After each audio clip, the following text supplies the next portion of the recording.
వచ్చేటి అన్నీ మంచిగా జరిగితే మంచిగానే ఉంటుంది అనుకో. ఇక ఇప్పటి నుండి ఇక రైతు బంధు కానీ ఏది కానీ మనకు ప్రతి పంట మీద ఇస్తే కొంచెం మంచిదే అవుతుంది అనుకో. ఇప్పుడు 6,000 చేసిండు, ఇప్పుడు ఇంతకుముందు 5,000 ఉండే 6,000 చేసిండు, ఒక్కొక్కటి పెంచుతా అని చెప్పేసి అంటుండు. ఒకటేసారి అప్పుల రాష్ట్రం కదా, మిత్తిలకి అవుతుంది, కొంచెం కొంచెం పెంచుతా అని అంటుండు. 6,000 ఇస్తా అంటుండు. మళ్ళీ గుట్టలు పుట్టలు ఉన్నాయిగా, అవి కడిగేస్తాడంట, ఇయ్యడంట వీటికి.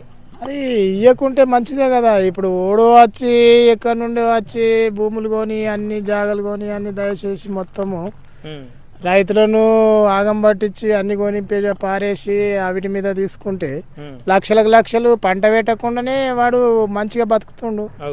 మిత్తిల కాడికి వెళ్తున్నాయి అన్ని, వానికి ఉన్నోనికి అవుతున్నాయి, లేనోనికి అయితే ఏమి వచ్చింది ఏం లేదు కదా.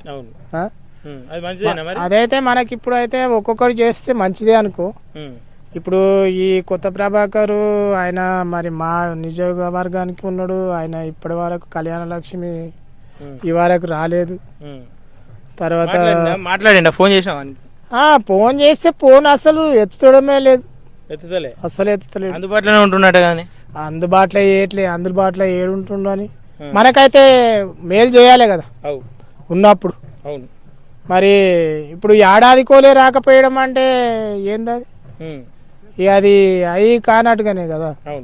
ఇప్పుడు అక్కడ నుండి ఏమో చేస్తున్నాం అనేది వాళ్ళు అంటారు, ఇక్కడనేమో అచ్చుడు లేకపోయా. సరే, అదొకటి పక్కన పెడితే ఈ రైతుల గురించి మాట్లాడదాం. ఇప్పుడు కౌలు చేసే వాళ్ళు ఉంటారు, కొంతమంది కౌలు భూములు పట్టుకుంటారు, వాళ్ళకి ఇంతకుముందు రూపాయి ఇవ్వకపోతుండే ప్రభుత్వం. ఓలైతే భూమిదారులు ఉంటారో వాళ్ళకే ఇస్తుండే, ఇప్పుడు కౌలుదారులకు 12,000 ఇస్తా అని చెప్పేసి అంటుండ్రు. అది దానివల్ల మంచిదేనా అంటావా? అది ఇప్పుడు కౌలుదారులకు కానీ మన పట్టదారులకు కానీ అందరికి ఒక అంతనే ఇస్తుంది. వీళ్ళకేమో ఎకరాకు 12,000, వాళ్ళకేమో సంవత్సరం మొత్తం కలిపి 12,000. అట్లా అయితే ఇంకా మంచిదే అనుకో.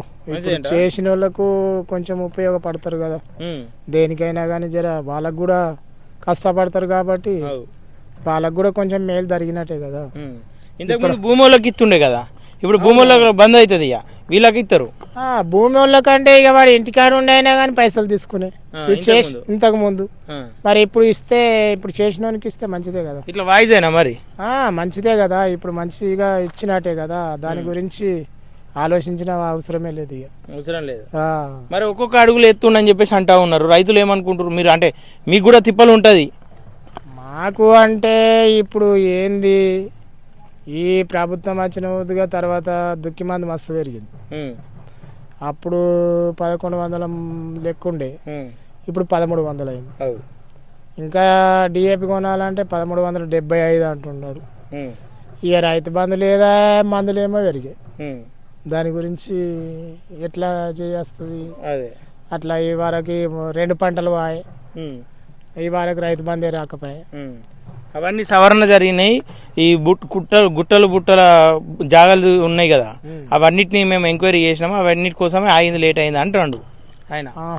ఇప్పుడు ఏది ఇవన్నిటిని ఎంక్వైరీ చేసి తర్వాత ఎవరైతే భూమిని సాగు చేస్తారో సాగు చేసిన వారికి మేము ఇస్తాం అనేది వాళ్ళు చెప్తారు. అవన్నీ ఇప్పుడు కన్ఫర్మ్ చేసి 26 తారీఖు నుండి చేస్తాడు అన్నట్టు. అది మంచిదే అనుకో. ఇప్పుడు అట్లా కాదు బాపు, ఇప్పుడు మనకు జరిగే దాంట్లో అన్ని కార్యక్రమం జరిగితే మంచిగా ఉంటాయి కదా. ఇప్పుడు జరగని అన్నీ ఇప్పుడు ఒక్కొక్కటి చేస్తుండు అంటే ఏది చేసింది ఇప్పుడు లేనే లేదా. ఇప్పుడు చేస్తే 26 తారీఖు నుండి చేస్తే అందరు కూడా మళ్ళా ప్రభుత్వం మంచిదే కదా అనేది అనుకుంటారు, మళ్ళా. ఇప్పుడు నాకు ఇంత ఏజ్ అయింది కానీ ఈ వరకు పింఛన్ లేదు, ఏది లేదు. ఎంత ఉంటాయి ఇప్పుడు దగ్గర అంటే ఆధార్ కార్డులోనేమో తక్కువ ఉంది, మరి ఎట్లా ఇప్పుడు అది ఎట్లా అంటే చేస్తుందా? అది చేస్తే ఒకటి చేసినా గానీ అది బాగుండదు కదా. దాంట్లో 50 ఉంది. నువ్వెంత ఉంటావు? ఇప్పుడు 60 చిల్లర ఉంటా నేను. 60 చిల్లర ఉంటావు. ఆధార్ కార్డు పట్టుకుని ఏవటాన్ని మరి? ఆధార్ కార్డు ఓడో పెద్దలు చెప్పిన దాన్ని బట్టి చేస్తున్నాడు. పరిశానే కదా. ఇప్పుడు నేను ఇంతే 60 చిల్లర ఉండే ఇంట్లోనేమో పింఛన్ రాదా?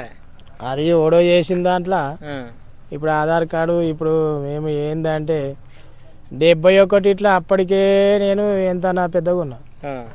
71 ఇట్లా అంటే అప్పటి నుండి ఇప్పటి దాకా లెక్క పెట్టుకుంటే 60 దాటే పోతుంది ఇంకా అవు. ఆ, ఆ. అట్లున్నది. ఆ పింఛన్లది కూడా చూడాలంటావు.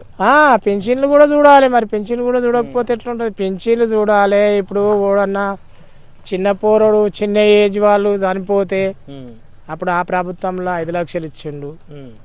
ఇప్పుడు ఆ 5 లక్షలు కూడా ఓనికి వచ్చింది లేదు ఈ ప్రభుత్వం వచ్చిన వద్దుగా. అదే దాని గురించే అన్ని చేస్తేనే మంచిగుంటది, లేకపోతే ఆగమవుతుంది అని చెప్పు. చెయ్యాలి. చేయకపోతే మళ్ళా గప్పటి లెక్కనే అవుతుంది. 56 ఏళ్ళు చేయలేదా? 56 ఏళ్ళు చేసి మళ్ళీ ఎన్ని రోజులు అదే ఇప్పుడు కూడా చేయకపోతే మళ్ళీ గాడికి వస్తుంది. గాడికి రాకుండా ఉండాలంటే రైతులను ఆదుకుంటేనే అందరికి సేఫ్ జరిగితేనే. మరి ఇప్పుడైతే నమ్మకం ఉందా లేదు చేస్తుందని? చేస్తుంది అంటే చేసినాక నమ్మకము, చేయకముందు ఏం నమ్మకం ఉంటుంది?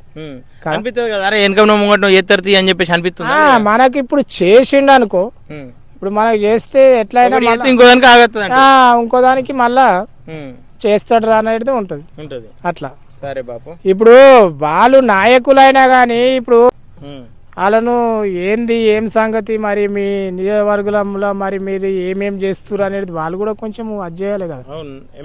టైట్ చేయాలి. మరి టైట్ చేయకపోతే వాడు ఏడేసిన కొంగడు గానే పెడతాడు. వాంది వాడు ఉంటాడు, వాంది వాడు తింటాడు, సపరేగా మూలగా అంటాడు, పోయి ఏసీ కింద అంటాడు. ఇప్పుడు మన కేసీఆర్ ఉండు ఎమ్మెల్యే గెలిచిండు, బయటకు వస్తలేడు. కేసీఆర్ ఎమ్మెల్యేకి గెలిచిండు అంటే వాడు ముఖ్యమంత్రి ఉన్నప్పుడు.